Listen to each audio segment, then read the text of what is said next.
Welcome to Viji's kitchen. வாழைப்பூ வடை எப்படி செய்யறதுன்னு இன்னைக்கு பார்க்கலாம். முதல்ல வாழைப்பூவை க்ளீன் பண்ணி கட் பண்ணி எடுத்துக்கணும். கட் பண்ணி வச்ச வாழைப்பூவை எடுத்து மோர்ல போட்டுக்கோங்க. 1 கப் வடைப்பருப்பு, 1 டேபிள் ஸ்பூன் கடலைப்பருப்பு, இது ரெண்டையும் 2 மணி நேரம் ஊற வச்சு எடுத்துக்கலாம்.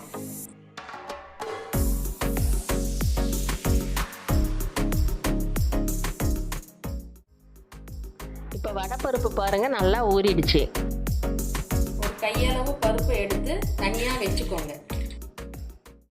இப்ப 2 துண்டு பட்டை, 6 கிராம்பு, கொஞ்சமா சோம்பு, 1 துண்டு இஞ்சி, தேவையான அளவு உப்பு எடுத்து வச்சுக்கோங்க. இப்ப எடுத்து வச்ச பொருட்களை மிக்ஸி ஜார்ல போட்டு கொஞ்சம் கொரகொரப்பா அரைச்சி எடுத்துக்கணும்.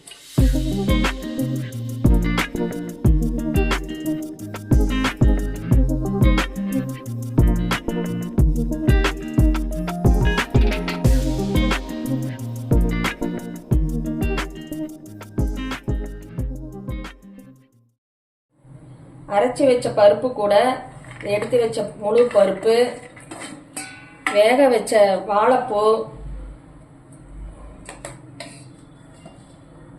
வெங்காயம், பச்சை மிளகா, கொத்தமல்லி தழை, கருவேப்பிலை எல்லாம் போட்டு நல்லா கலந்துக்குங்க.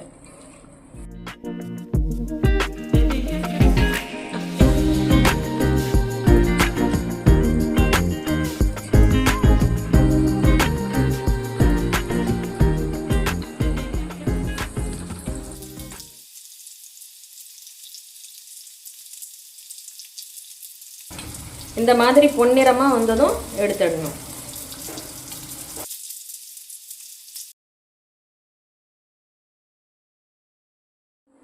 இப்ப சுவையான வாழைப்பூ வடை ரெடி ஆயிடுச்சு.